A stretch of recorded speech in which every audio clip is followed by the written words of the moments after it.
जनाब, आप सबको बहुत बहुत आदाब। अब आज मैंने सोचा कि आपसे एक ज़रा डिफरेंट टॉपिक पर बात कर ली जाए। टॉपिक जो है वो बहुत ज़्यादा इम्पॉर्टेंट है, और इम्पॉर्टेंट इस हद तक है या इतना उसकी अहमियत है कि वो न सिर्फ आपके लिए या मेरे लिए है, बल्कि दुनिया के तमाम जितने भी इंसान हैं, जितने भी जानवर हैं, जितने भी बर्ड्स हैं, जितनी भी ट्रीज़ हैं, ओशंस हैं, और सब कुछ जो है ईच एंड एवरीथिंग, उन सब के लिए उसकी इम्पोर्टेंस है। आप सोच रहे होंगे कि सर आज ऐसे कौन से टॉपिक पर बात कर रहे हैं जो कह रहे हैं कि इतनी ज़्यादा उसकी इम्पोर्टेंस है। तो जनाब, पहले मैं बात अपनी शुरू करता हूँ एक जो है एक अक्रंस से जो कि यहाँ कनाडा में हुई है 27 तारीख को और 28 तारीख को, और उसकी खबरें जो है वो इंटरनेशनली पूरे वर्ल्ड में जो है वो छपी भी हैं, उन पे बड़ी डिस्कशन भी हो रही है, और वो बड़ा हॉट टॉपिक है, और बड़े बड़े एक्सपर्ट जो हैं वो सर जोड़कर बैठ गए हैं कि क्या है, क्या हो रहा है। अब कनाडा के बारे में आपको पता है कि ये दुनिया का जो है जो ठंडे तरीन मुल्क हैं उसमें कनाडा जो है नंबर 2 पर है। दूसरा नंबर कनाडा का आता है, सबसे पहले रशिया है, क्योंकि वहाँ उनके पास साइबेरिया है। आपको पता है साइबेरिया की सर्दी जो है, तो साइबेरिया में कुछ शहर तो ऐसे हैं, मुझे देखकर हैरत हुई, जहाँ पर -50 डिग्रीज जो है उसके उसमें भी बच्चों के स्कूल खुले हुए थे, मार्केट्स खुली हुई थी। तो आप सोच सकते हैं वहाँ उसके नज़ारे जो है आप जो है यूट्यूब पे देख सकते हैं कि साइबेरिया के वो कौन सा शहर है जहाँ पर -50 में भी जो है ज़िंदगी नॉर्मल तरीके से गुजर रही होती है। तो रशिया तो ठंडा तरीन मुल्क है पूरी दुनिया में, और नंबर 2 पर जो है वो कनाडा का शुमार होता है, क्योंकि यहाँ पर भी टेम्परेचर जो है वो सर्दियों में कभी कभार जो है वो स्पेशली जो कनाडा के नॉर्थ के इलाके हैं जहाँ पर लोग रहते हैं, कम तादाद में रहते हैं लेकिन लोग रहते हैं, जो यहाँ के असल बाशिंदे हैं वो तो वहाँ पर रहते हैं, वहाँ से मूव ही नहीं हो रहे हैं। तो वहाँ पर समटाइम्स टेम्परेचर जो है -30 -40 में भी चला जाता है, और जो रिकॉर्ड है वो तो उससे भी बहुत ज़्यादा लो हैं। और इवन टोरंटो के अंदर जहाँ पर मैं रह रहा हूँ, वहाँ पर भी कभी कभार टेम्परेचर जो है -20 तक चला जाता है। अब वो -20 जब यहाँ पर होता है तो समटाइम्स हवा के साथ मिलाकर, जिसको विंड चिल कहते हैं, तो वो -30 तक फील होता है आदमियों को। तो उसमें फिर लोग ऐसे कपड़े हैं, यहाँ पर हर चीज़ ऐसी है कि वो ज़िंदगी फिर भी -20 में भी चलती है, -30 में भी चलती है। सारे लवाजमात हैं, घरों का हीटिंग सिस्टम है, गाड़ियाँ सब हीटेड हैं, सारे शॉपिंग मॉल्स और ऑफिसेज, ईच एंड एवरीथिंग जो है वो सेंट्रली हीटेड है या हीटेड है। तो जिक्र मैं कर रहा था आपसे कि इतने ठंडे मुल्क के अंदर जो है, अब यहाँ पर अभी जून का महीना था, तो 27 जून को यहाँ का एक सूबा है वेस्ट में, वेस्ट की तरफ, जहाँ के पैसिफिक ओशन लगता है वेस्ट में। जिन लोगों को नहीं पता उन्हें बता दूं कि कनाडा जो है वो 3 तरफ से तो उसके समुंदर है। कनाडा के ईस्ट में जो है वो अटलांटिक ओशन है, वेस्ट के अंदर जो है वो पैसिफिक ओशन है, और नॉर्थ के अंदर जो है वो आर्कटिक ओशन है, जो कि आगे अगर आप चले जाएं तो फिर नॉर्थ पोल आता है, और साउथ के अंदर पूरा का पूरा बॉर्डर जो है वो यूएसए है, और वो बॉर्डर जो है वो दुनिया के उन बड़े बॉर्डर्स में शुमार होता है, लैंड बॉर्डर जिसे कहते हैं।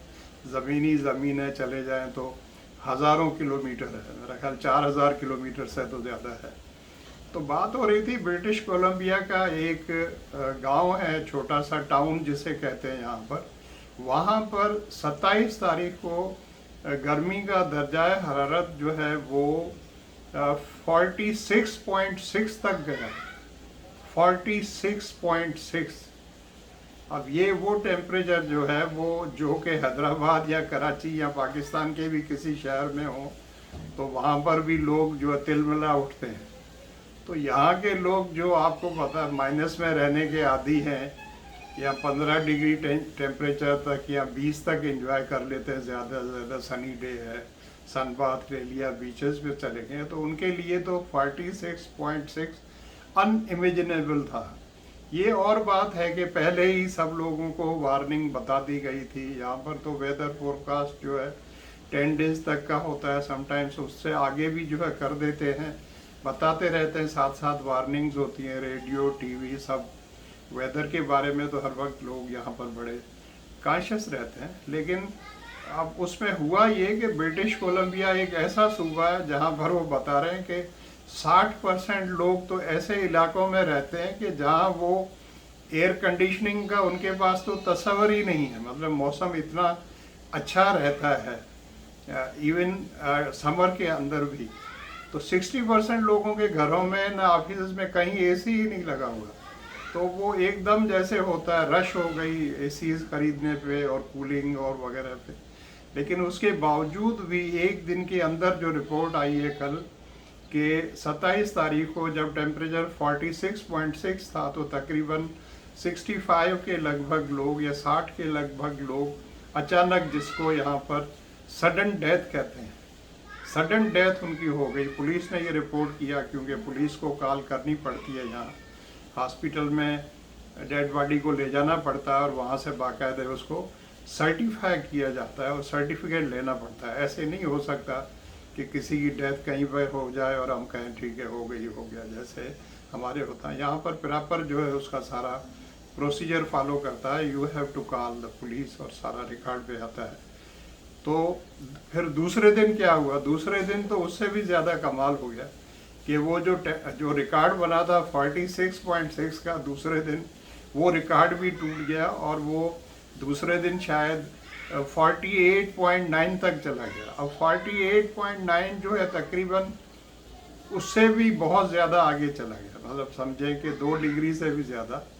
तो अब ये वो टेम्परेचर्स हैं जो खौफनाक हद तक जिनके नतायज बरामद होते हैं। तो यहाँ लोग सब सर जोड़ के बैठ के, अब ये आज वहाँ पर टेम्परेचर थोड़ा लो हुआ है, अब वो मूव हो रहा है ईस्ट की तरफ, ईस्ट की तरफ मतलब moving towards the Atlantic ocean.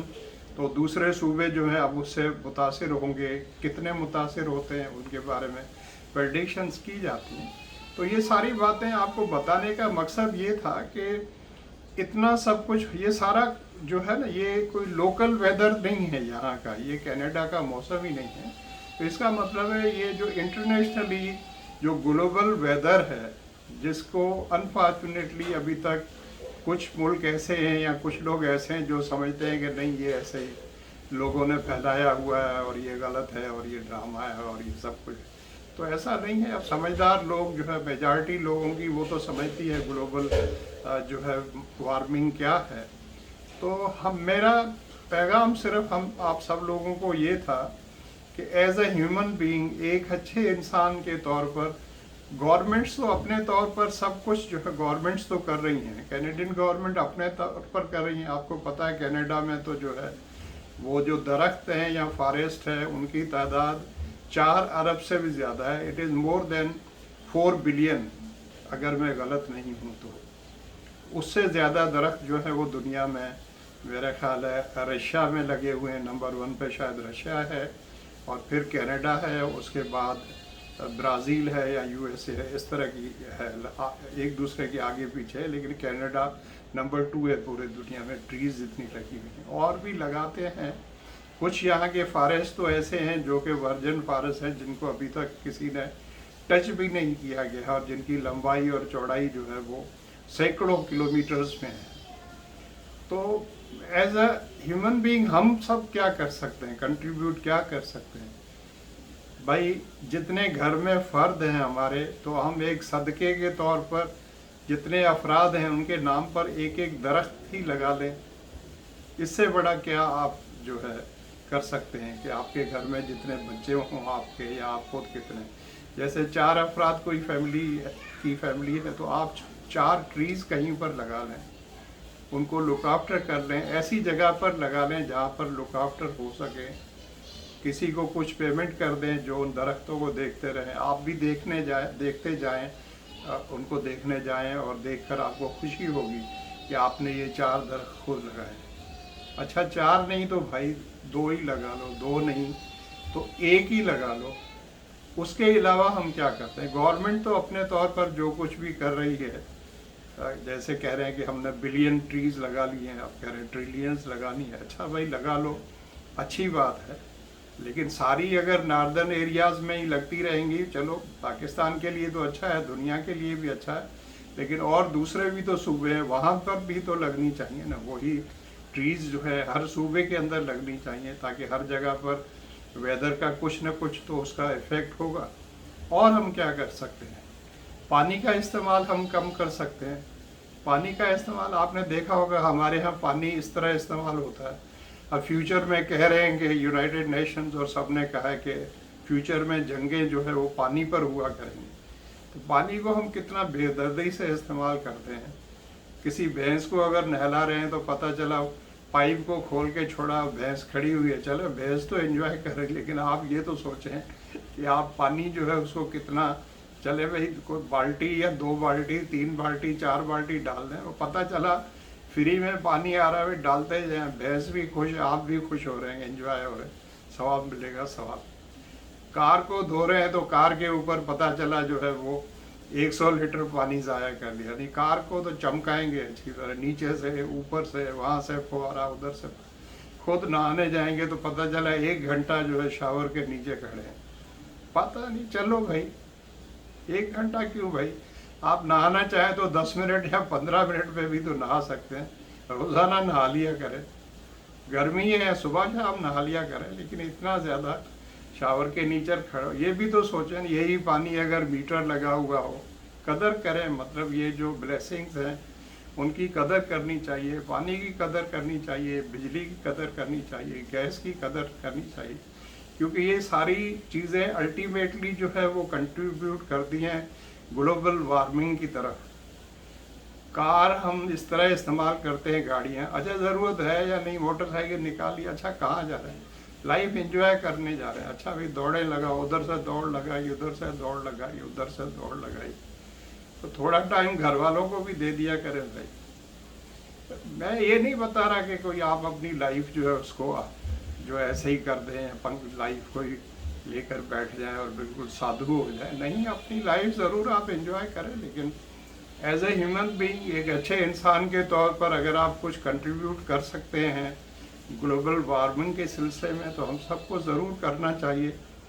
पानी का आप देख रहे हैं पूरे मुल्क के अंदर हमारे क्या मसला हो रहा है, ऊपर से लेकर आप नॉर्थ से शुरू करें, ग्लेशियर्स जो हैं हिमालयाज़ के, जहाँ से हमारे रिवर्स आ रही हैं, वहाँ पर आप देखें पानी की शार्टेज हो रही है।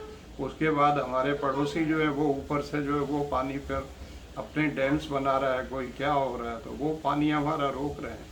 तो जितना पानी आ रहा है भाई उसकी कदर करें, फसलों के लिए और जो राइट पर्पज़ है उसके लिए यूज़ होना चाहिए, न कि हमारी अयाशी के लिए और उटपटांग चीज़ों के लिए। आपको पता है घरों के ऊपर लोगों ने ओवरहेड टैंक्स बनाए होते हैं और फिर वो समझते हैं कि ये पानी आ गया, ये हमारी मर्जी है, जैसे इस्तेमाल करेंगे। भाई हमने पेमेंट की है ना, हम पैसे दे रहे हैं, तो पैसे देने का ये मतलब नहीं है कि नेशनल वेल्थ है ना भाई, पानी भी आपका नेशनल वेल्थ है, पेट्रोल है, गैस है, ये सारी कौमी चीज़ें हैं।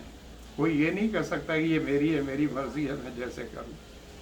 तो ये सारी चीज़ें सोचने की हैं, ज़्यादा से ज़्यादा दरख्त लगाएं और सारी चीज़ों की कदर करें। एक ये छोटी सी बात थी, मैंने कहा आपको एक पैगाम दे दूं, किसी पर अगर थोड़ा बहुत भी असर हो जाए तो मैं समझूंगा, बड़ी बात होगी। और उम्मीद है आप सब लोग ठीक ठाक होंगे और अपना ख्याल रख रहे होंगे। घर में आपके जितने बड़े हैं, गर्मी है आजकल आपको पता है कितनी ज़्यादा, तो अपने बुज़ुर्गों का बहुत ज़्यादा ख्याल रखें, बच्चों का भी बहुत ज़्यादा ख्याल रखें, अब अपना भी बहुत ज़्यादा ख्याल रखें। मौसम के हिसाब से एयर कंडीशनिंग जो है उसका यूज़ करें, पानी ज़्यादा से ज़्यादा पिएं, और मौसम जब बहुत ज़्यादा ख़राब हो तो बाहर निकलने से जो है वो अपने आप को बचाएं। मजबूरी है तो ठीक है, लेकिन सीनियर्स को जो है बाहर जाने से बचाएं। Thank you so much for watching. जिन्होंने सब्सक्राइब नहीं किया है तो भाई सब्सक्राइब कर लें। अगर आपका जी चाहता है तो वीडियो अच्छी लगे तो शेयर कर दें, कमेंट्स भी कर लें अगर आपके पास टाइम है तो। Thank you so much. God bless you all. Love you all. Thank you. See you next. Bye.